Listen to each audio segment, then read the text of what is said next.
In the dead of night, when the moon is high and ill winds blow, and the banshees cry and the moonlight casts an unearthly glow, arise, my love, with tales of woe.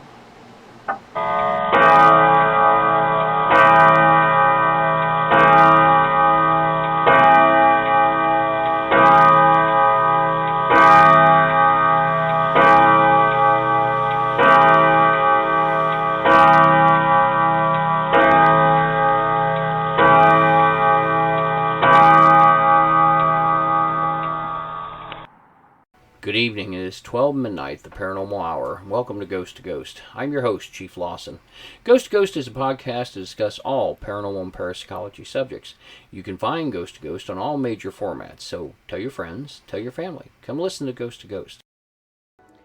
Good evening, ladies and gentlemen. It is the midnight hour. And tonight, we're going to take a really neat look at Greyfriars in England. And I think this is a really neat subject we're going to talk about. And with us tonight, back one more time, is Jennifer, our research manager, Jennifer Virgne. Good evening. And we didn't make her disappear. No, we did not make her disappear. And there's a lot of people been asking me, what happened to Jennifer? Well, Jennifer has some other things going on in life, so she had to kind of relinquish that position. And Sierra stepped in as helping out. And with us tonight is Sierra Medley, our production producer. Hello. And Heather Lawson, case manager and podcast director. Hello.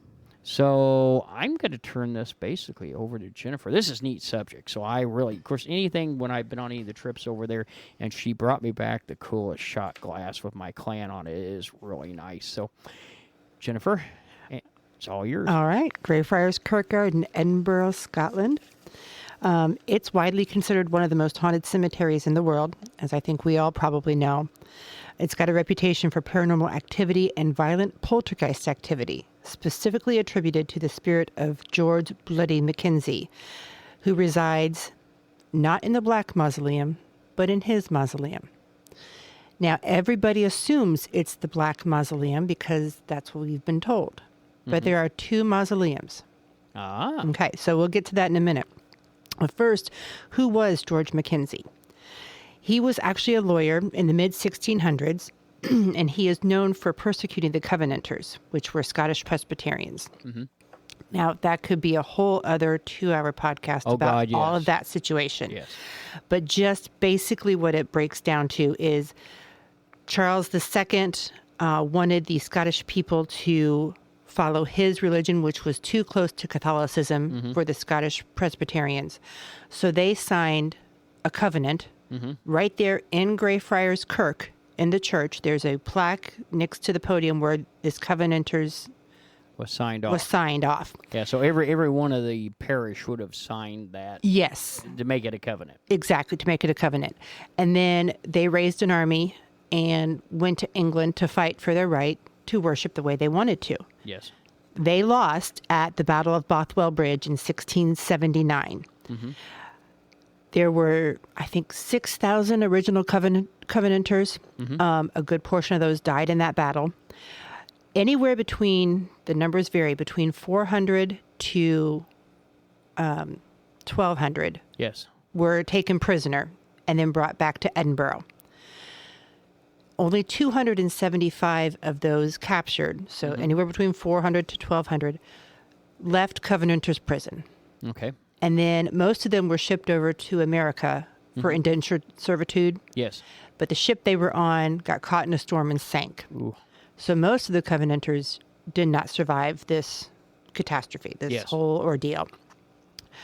This happened during the winter months. Mm-hmm. So late fall, November area, they were taken to Edinburgh, and George Mackenzie put them in what is now called the Covenanters prison. Yes. It was a prison yard, and they were in there during the coldest months. God. So Bloody Mackenzie has with very little shelter. Very little shelter. Very little food.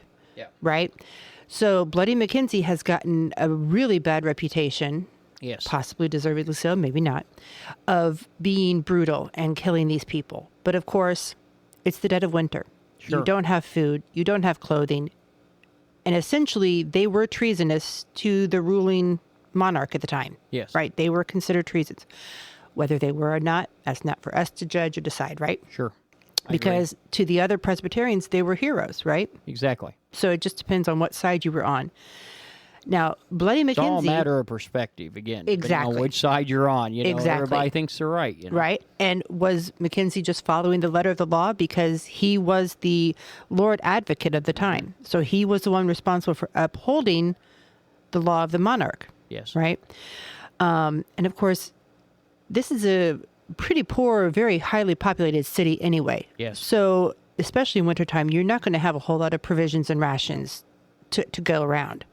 And I kind of equate it to the Andersonville here in the States during the Civil War. Yes. 6,500 men died in Andersonville. Union soldiers died in Andersonville in just a span of 14 months. Wow.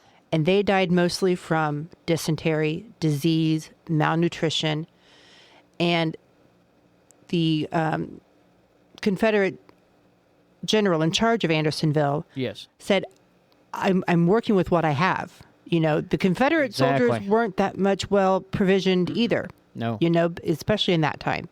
So whether you want to murder or execute these prisoners or not, that's going to happen, especially in a time when you don't have a whole lot of resources at hand, right? Sure. But it Makes doesn't sense. matter. With fewer mouths to feed.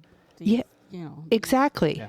Exactly. So, when it comes to prisoners, they don't get the first lot anyway. Yeah. They're going to get whatever's Certainly left not. over. Yeah, no. Right, yeah.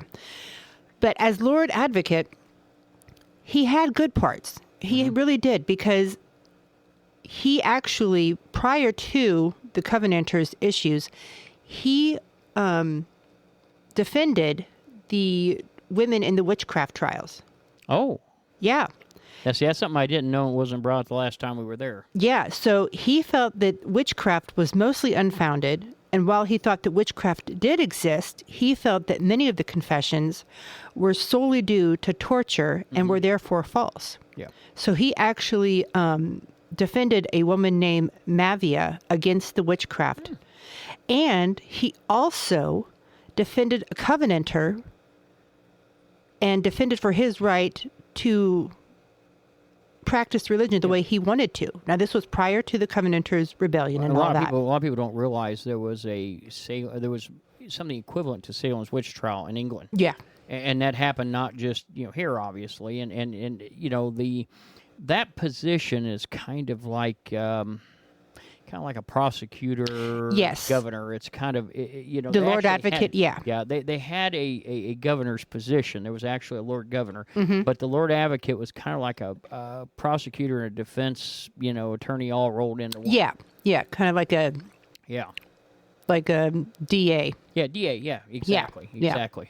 So he really did have a good reputation for being a fair, honest man until the Covenanters' Sure. issues.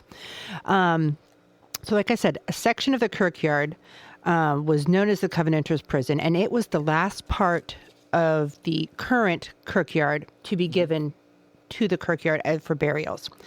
Prior to that, the kirkyard was established in the early 1600s, so it hadn't been around that long. Yeah. Because St. Giles had overflown their cemetery space. There was no more space for a cemetery, so they purchased more property. Was given to them on the west side of the Flodden Wall. Yes. And the Flodden Wall is the wall that surrounded the early Edinburgh city limits. That dates back to like 13 or 14. Yeah, precisely. Yeah, Precisely. exactly. And it's still right there in the middle of the yeah. cemetery now.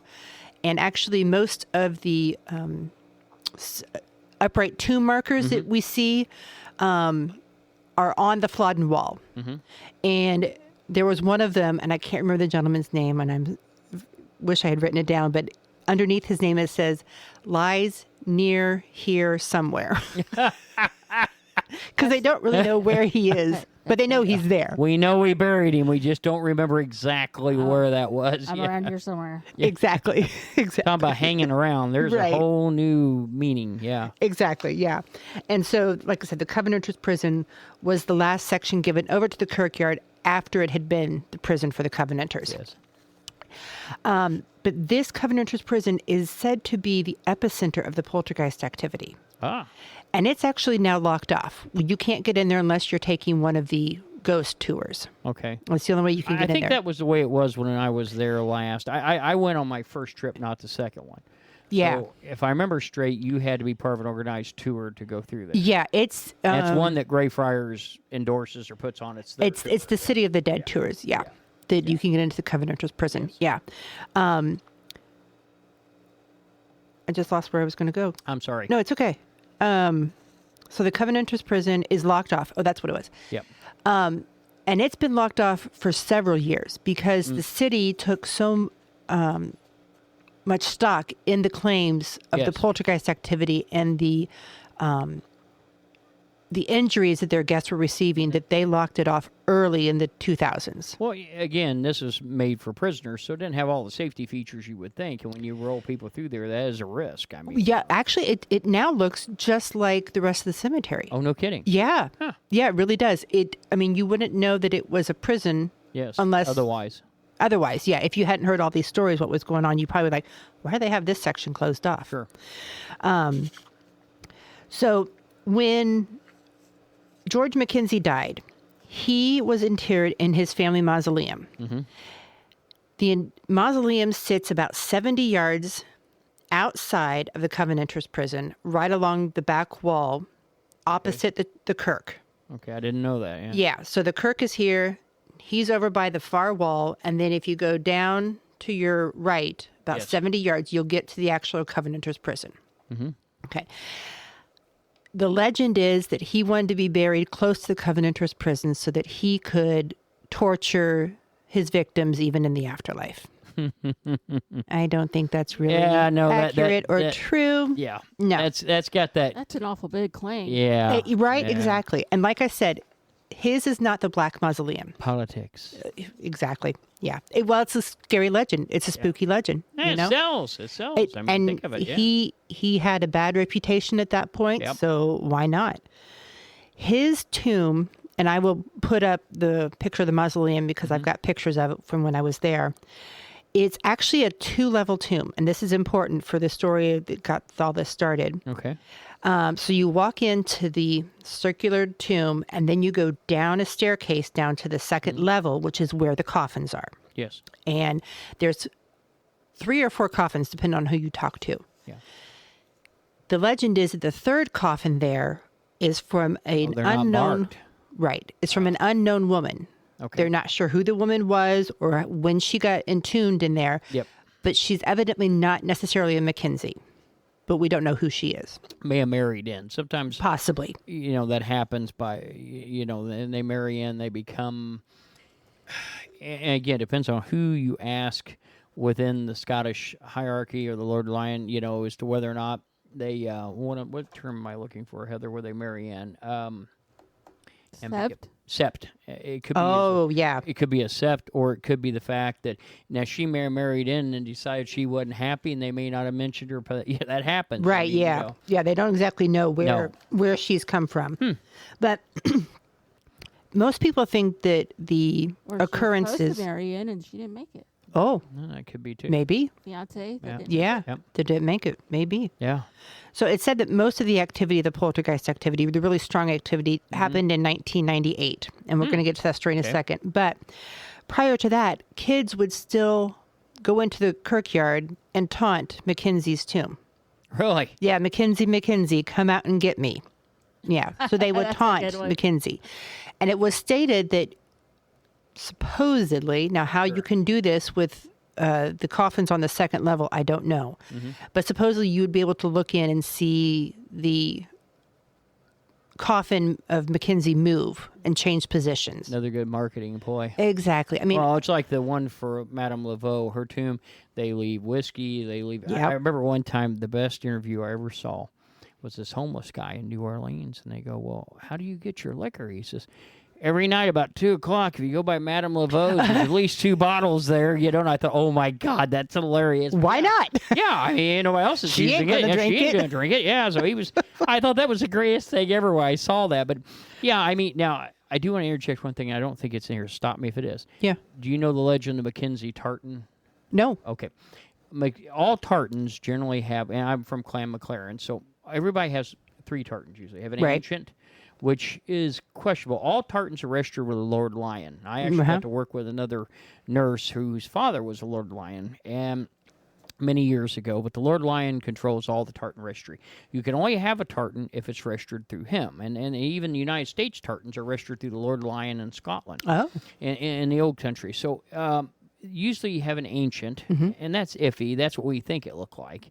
And then you have a modern, which I wear the modern a lot. It's got some very vibrant colors. Then you have the dress tartan in some cases.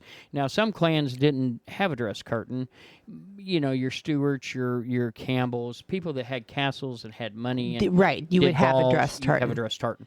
But didn't some clans also have a hunting tartan too? They did, and that's the 4th one. The 4th one is Yeah. the hunting tartan. Because it's going to be the muted colors. Exactly. Right. So that and people don't realize, they say, well, that looks kind of grungy. What's supposed to? It's a Right. hunting tartan. Because you're supposed to blend in. Yeah. Yeah. It's You don't want to wear your camouflage. bright You reds can't hunting. shoot the game if you're wearing something they recognize. So anyway, and back then they didn't understand that most animals are colorblind, but they did very muted colors, and they found that worked real well. The Mackenzie tartan, the ancient, was said to be a lot duller and intentionally cursed because of him. It's not a true story. Right. You know, the tartan was registered long before him. Right, yeah. And the clan chieftains. So right now we don't have a clan chieftain. Ours passed about 3 months ago, the McLarens. 4 months ago. So we are without, clan. Now here locally, my cousin Mark Lawson is the clan chieftain. I've always told him I need to be the war chief. But anyway, all joking aside, I mean, that was a rumor. They said Right. forever that tartan was stained because of what Because of Mackenzie- Bloody Mackenzie. Yeah, Yeah. it sells. I mean, Well, unfortunately, yeah. it's inaccurate as hell. Yeah. I always tell people as a Knight Templar, if you watch Kingdom of Heaven, the movie, it's a great movie. For those Orlando ladies who like Orlando Bloom, oh yeah, he's out there all the way, even with shirt off at one point.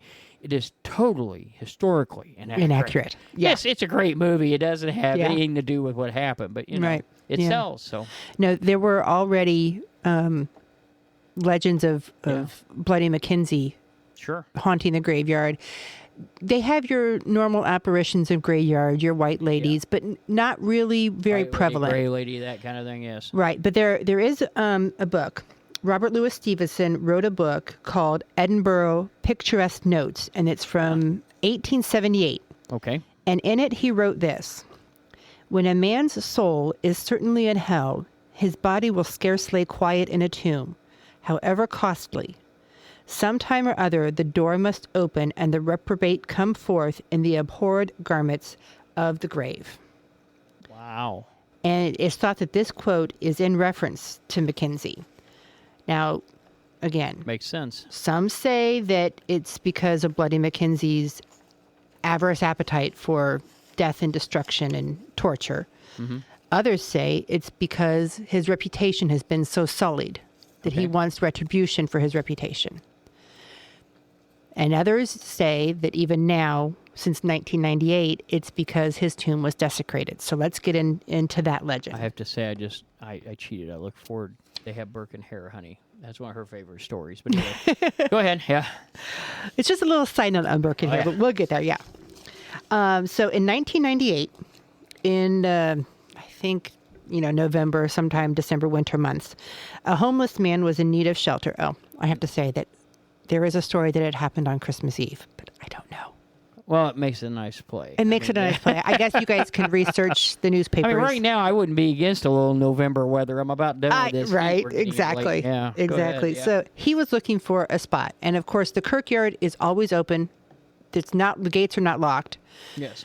They were for a while, and then now they're not again. Well, the funny thing is over there, if you're caught in the cemetery at midnight, not a lot of, as long as you're not doing any damage, you Yeah. don't think much about it. No. You're caught over here, you're trespassing. Why Right. the hell are you in the cemetery in Right. the middle of the night? Yeah, So, For several years, they had the kirkyard locked up, and you couldn't Yeah. get in after dark.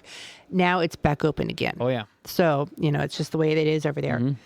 But he decided to break in, and of course, he went to Bloody Mackenzie's mausoleum, and he was going to course. seek shelter there because there was a broken block in the back that he could actually get in. Because Mackenzie's grave is locked. You cannot get into the And most into his mausoleum are, yeah.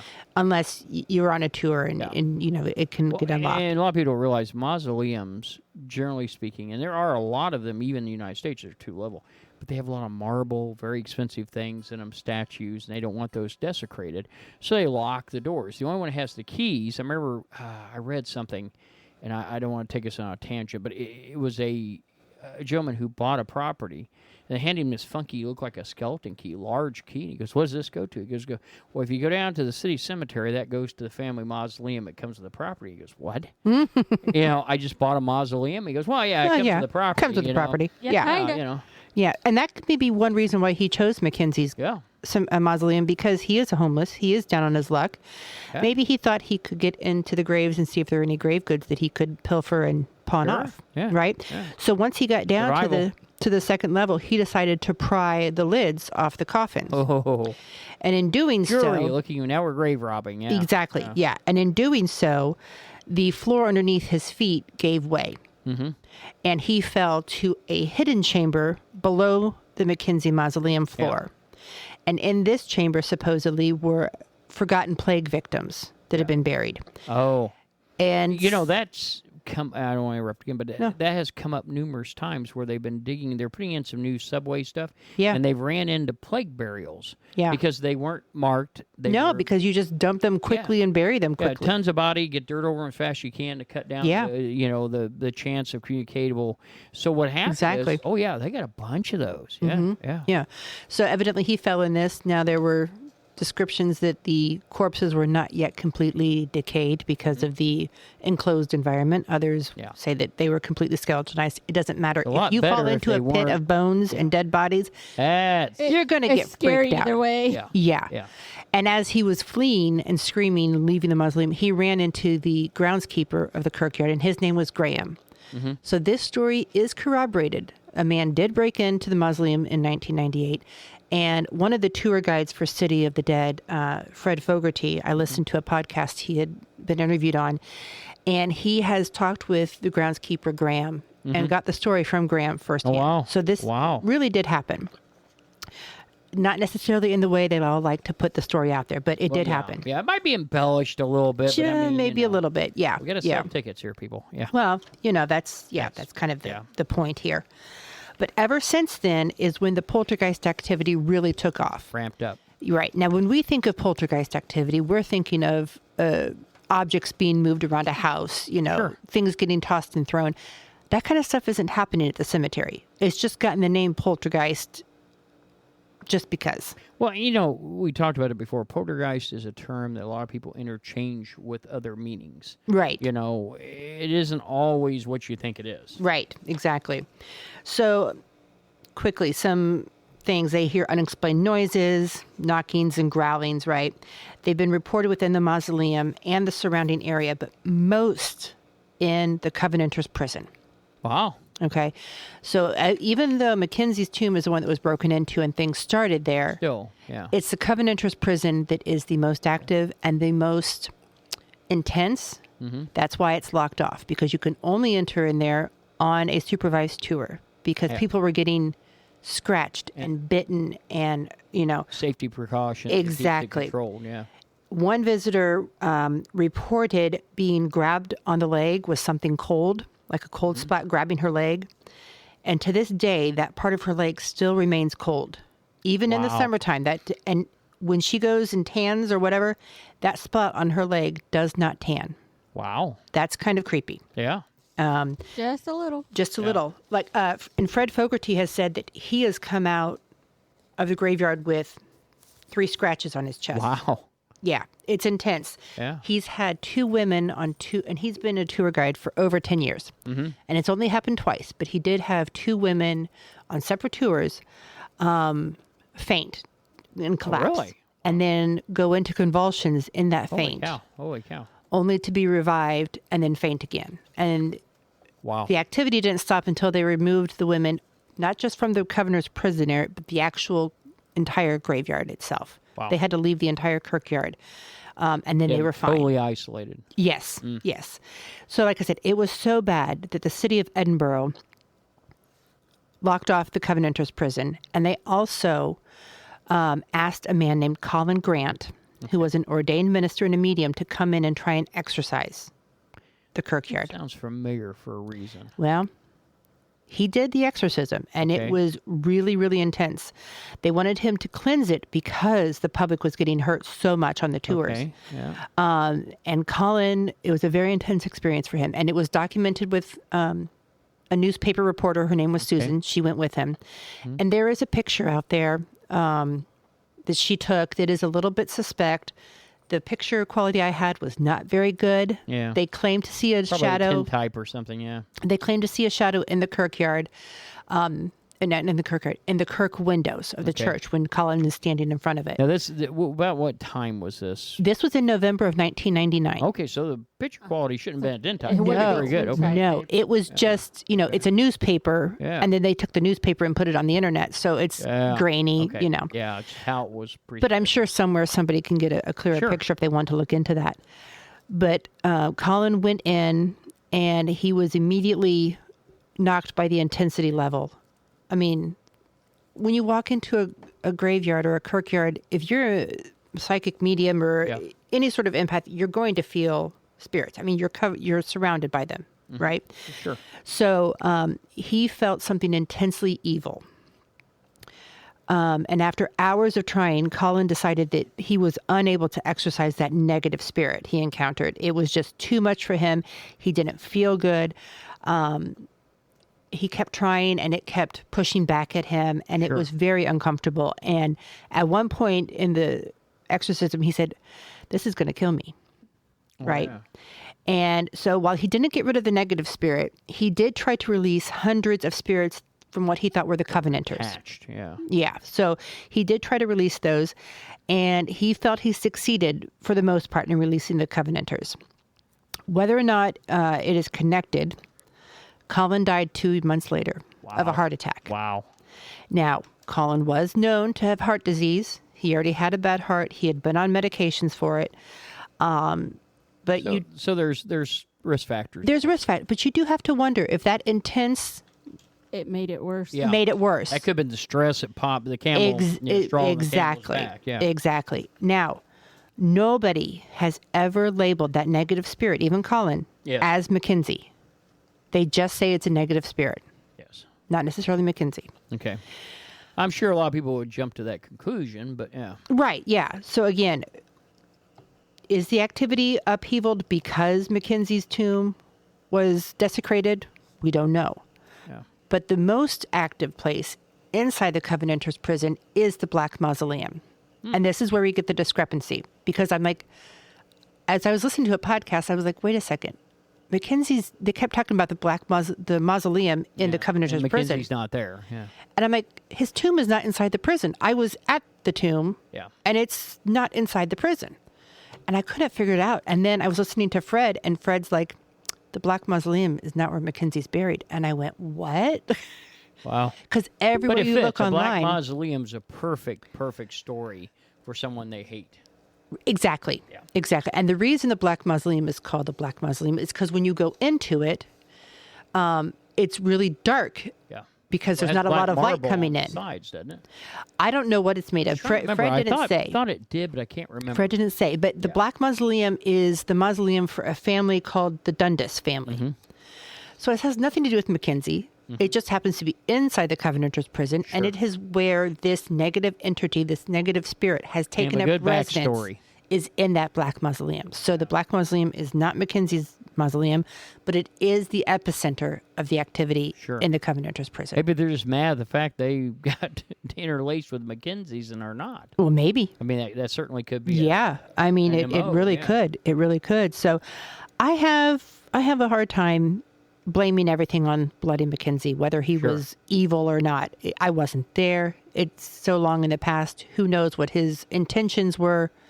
Maybe he felt he had to follow the letter of the law in order to keep his position.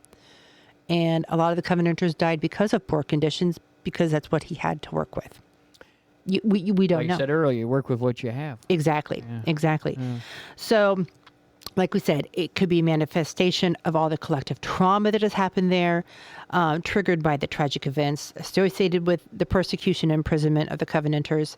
I fall more into that camp because Really? that's how I feel. Okay. I always feel that massive collection of negative energy Well, sure. and trauma. I mean, that's why we all think that hospitals and asylums and jails Yeah. are some of the most haunted High places energy, because of the and they have a lot intensity of of those negative- emotions. yeah. You know, The amount and the concentration Right. has a lot to do with that. We always say that, places that have high energy levels tend to be a battery bank for negative energy. exactly. Hospitals, theaters, things like that. Yeah, yeah. most I mean, certainly, yeah, theaters. yeah. Most people don't die in theaters, but theaters are really They have a haunted. But because you high have a power high level. Yes. energy, even May not positive necessarily energy. be electricity. It could be emotional energy. Exactly. Yeah. Exactly. So, of note, Mm-hmm. the University of Edinburgh has buildings that back right up Wow. to the kirkyard, and they are right behind Mackenzie's mausoleum. Wow. And their advanced AI lab is in there. Oh, Okay, so do we have I wonder EMF about issues going on in the that future quarter? of Skylab. Right? I mean, who knows? Yeah. It's just Or interesting Skynet, that rather, yeah. all of that high EMF from all Yeah. of those computer banks and everything, servers running. And that alone. Who knows? Yeah, that's a very good probability. knows? Yeah. So, another interesting story from the owner of the City of the Dead tours. He initially got this operation going. His name is Jan Andrew Henderson. Mm-hmm. And he's the author of many books on haunted Edinburgh and the kirkyard I think and I Mackenzie. have one of his over there. Yeah. So his house and the offices of the tour company, now they're together. Sure. The offices were in his house. He overlooked the graveyard. And one day, his home and all the records were destroyed by fire. Mm-hmm. Fires happen, right? That's true. Yes. But it was only his property. Which none of seems a the bit odd. surrounding properties or anything. Kind of being singled out. And they really couldn't detect a source for where the fire started Wow. or what caused what the fire. caused it, yeah. But it destroyed years worth of letters, photographs, records, and statements concerning the Mackenzie poltergeist and every possession he had. Yep. Of course, it didn't stop him. He is still operating the tour company and he is still writing books, but he moved to Australia to do that. Okay. He's no longer living in Edinburgh. No. No. Yeah. You know. I get that. I get that. Take it for somewhat. what you will. Yeah. Now, a side note. I'm kind of done with the Greyfriars at the moment. But I will say, the one thing that I really enjoy about this poltergeist, this story, is that the stories of the hauntings and the activities are not outlandish. They're not over the top. Believable. They are very believable. It's not, I saw something and it chased me out of the graveyard and all Yeah. that. You don't have stories like, you have stories of being touched, scratched, pushed, shoved, small stuff. Sure. But it's No one's crawling the walls. The walls aren't bleeding. It's not Exactly. Yeah. I know where Exactly. you're going with this. Yeah. Nobody's being followed home Sure. by this entity. It just wants to let you know it's there. Yeah. And it's got a purpose and a reason. So when I was there with my daughters in June, there's a little, it was the old guardhouse, but it's now used as City of the Dead's hub. And it's Okay. a little gift shop type thing where you can go in and register for the tour and whatnot. Sure. And we went in and I was looking around and all of a sudden I turn and there are 2 death masks right there. Mm-hmm. And they're labeled Burke and Hare. And I went, Oh, I've seen pictures of those. Oh yeah. my I don't gosh. think yeah. Now, I was doing some research because I'm like, wait a second. Hare wasn't killed. I mean, he returned state's evidence, basically. Against right? Burke, Against yeah. Burke. Yeah. Burke was executed, hung, and then he had a death mask made, and then his body was given To the to the university which is school. kind of fitting all in all. But Exactly, because that's where all his victims went. He Exactly, went to the yeah. same place. Yeah. And then Hare disappeared. Yep. We don't know where Hare is. So I'm like, how do they have a death mask, in quotes? They had performed a life mask on him. Oh, really? Yeah. So that is his okay. face, but it was taken while he was alive. Wow. While he was in prison. Yeah, Yes. probably so, yeah. And I was like, whoa, that's really cool. 'Cause So he was imprisoned. Yeah, he was. Yeah, he was. But the women, the wives, got off. Really? Burke and Hare. I think Burke's wife got off. Because they weren't both married, just one. I think Burke was married. Hare wasn't. Yeah. But she got off scot-free. And the reason that they're there, obviously for the macabre, but also because as you walk around Greyfriars, you will see iron gates and grates over graves. Because of them, yeah. Because of them, because you don't want your body snatched. So the wealthy would be able to create an iron cage placed over your tomb. And then for the people that couldn't afford that, they would lay your full slab, over the graveyard so that you couldn't dig to get them up because the tombstone slab was over your grave. Now, of course, provided weight. Of course, the idea was then to dig from the other side and go down as an L shape to pull it out. But the reason Burke and Hare, which I think is funny because they really weren't that big in grave robbing, they did, but they would kill their victims. Yeah, their victims were alive. They were serial when killers. They started. They didn't because the bodies were unmarred and fresh. Killing. Yeah. Yeah, because they couldn't get enough bodies to win. You know, they spawned the cages you're talking about. They exist here in the United States. Yeah. And they were the result of it because we actually here in Indiana, when if you listen to now it's concrete. Now it's concrete. Yeah. If you listen to the Green Lawn episode, there was actually a crew that was keeping bodies here in Indianapolis for the Indianapolis IU Medical School. It wasn't IU then. And it was called the Ghoul Crew. Whoa. And it was like 8 individuals. There's a picture on file that was actually, and I'm working on finishing up the book, and one of the chapters, of course, is on that.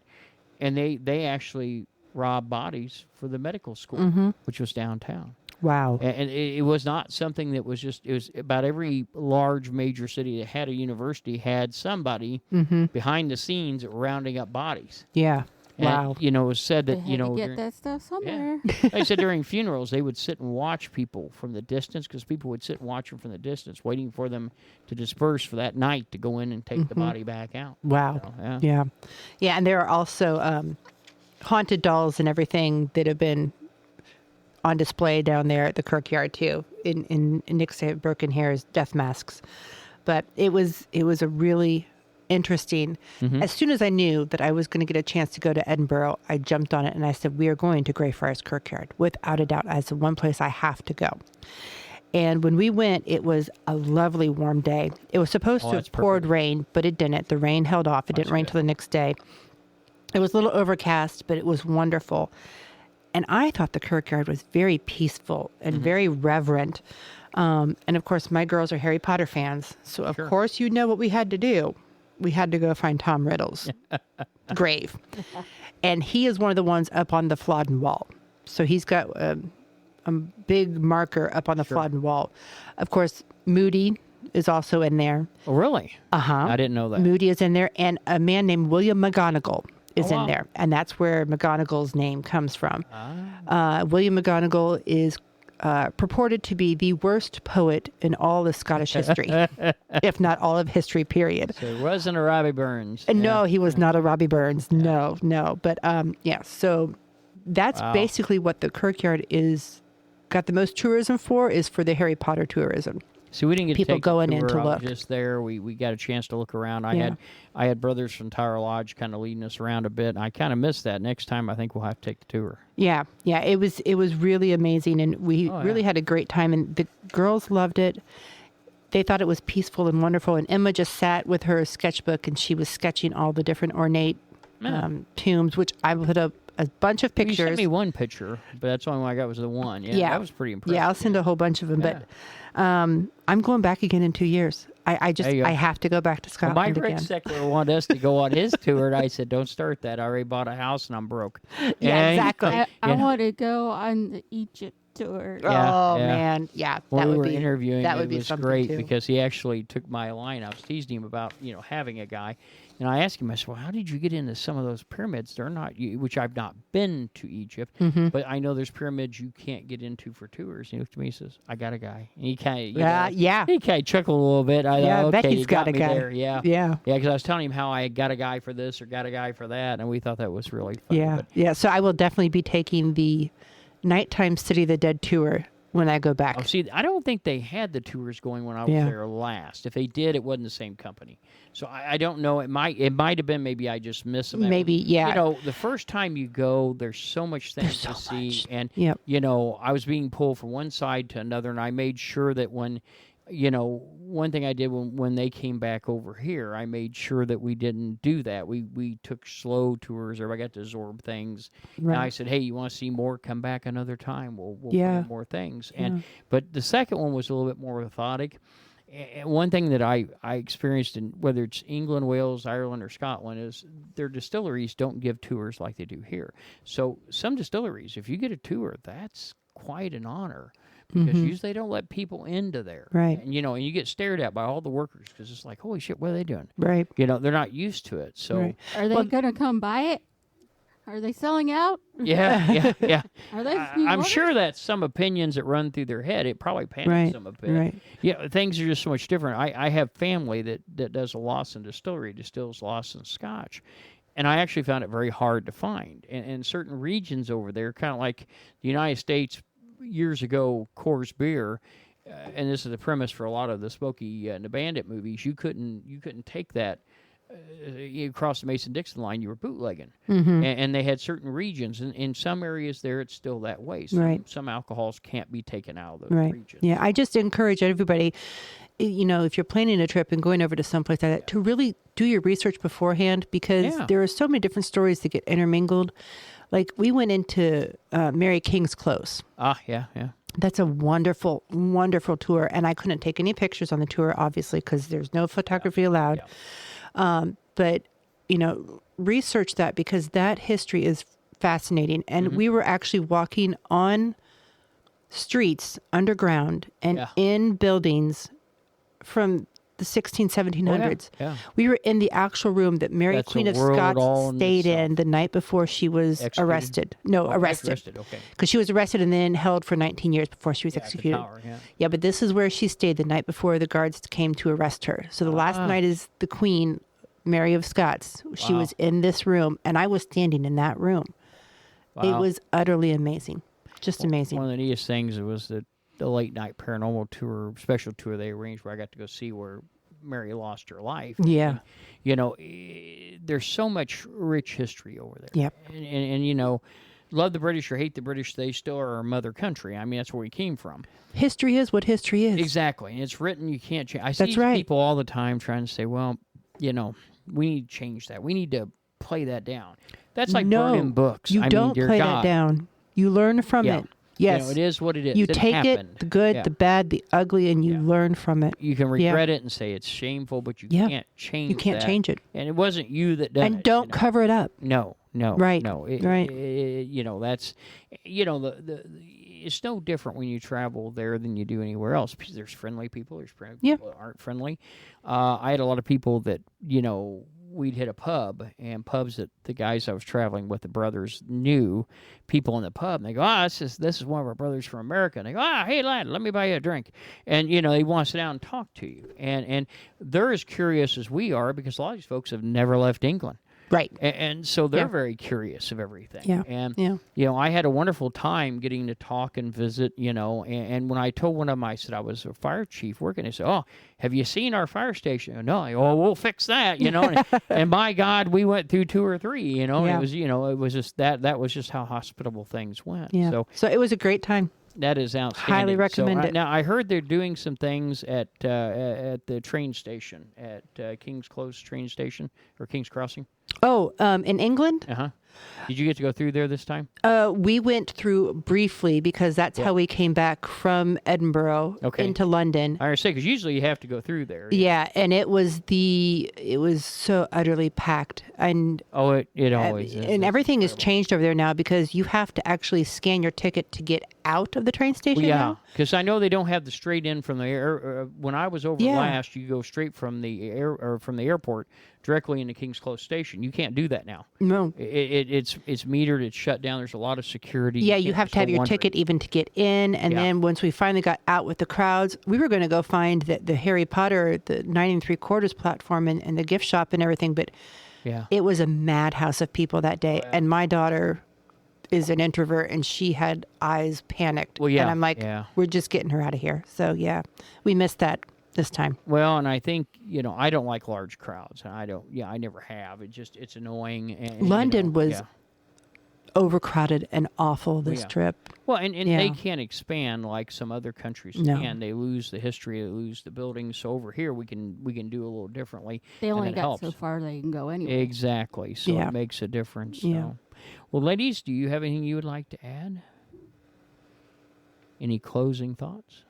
We can't see you shake your head. Shake your head here. down. Yeah, you have to say. No, if you get to England anywhere near Edinburgh, Yeah. take the tour. It's worth it. I'm going to tell you, being a bagpiper, the tattoo, it's worth every bit.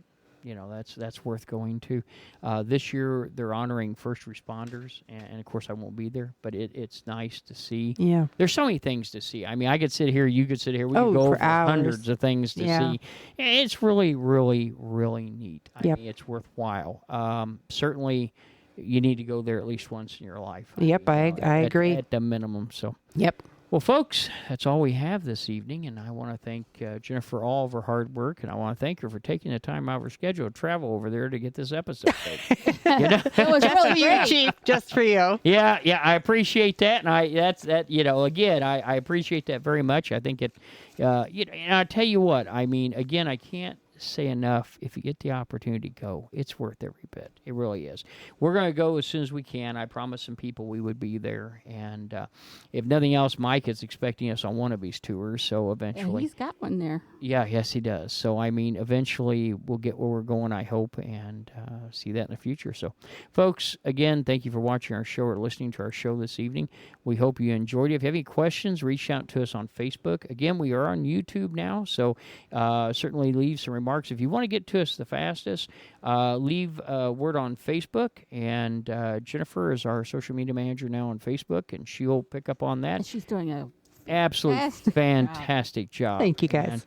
And, I can't say enough. A lot of times I forget to check on stuff because I don't check on people. I figure they do what they do. And there's a few times I've come across that. I thought, wow, that's a neat posting. I sit there, oh, wow, Jennifer made that. And I'm sitting there, I have to look at it. I'll be honest with you, email us, info@spiritindiana.com. We'll get to you faster. Let us know if you've got questions or comments on this, and we hope to see you soon. So have a good evening. All right, listeners, welcome to Ghost Story of the Day. Today's presenter will be Jennifer Virgne, our research manager on Spirit. Lord Calvert's Mansion, A Ghost a Day by Maureen Wood and Ron Kolick. Riverdale, Maryland.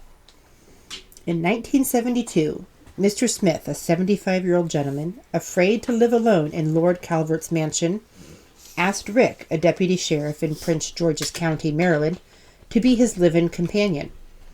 The mansion was rumored to be haunted by the son-in-law of Lord Calvert, who hanged himself from a tree in the front yard. But did Rick believe it was haunted? He can't say for sure. However, one night, while the elderly man was away, Rick was out tending to the horses. Afterward, when he started back toward the house, he noticed a light in the attic. For a moment, he just stood and stared. The attic had no electricity. How was this possible? He knew by the clarity of the rafters that the light source had to come from inside the house. To be certain his eyes weren't playing tricks on him, Rick looked around for an alternative light source, but found none. Since Mr. Smith was away visiting someone for Christmas and no one else should have been in the house, Rick's police training kicked in, and he became concerned with the possibility of an intruder.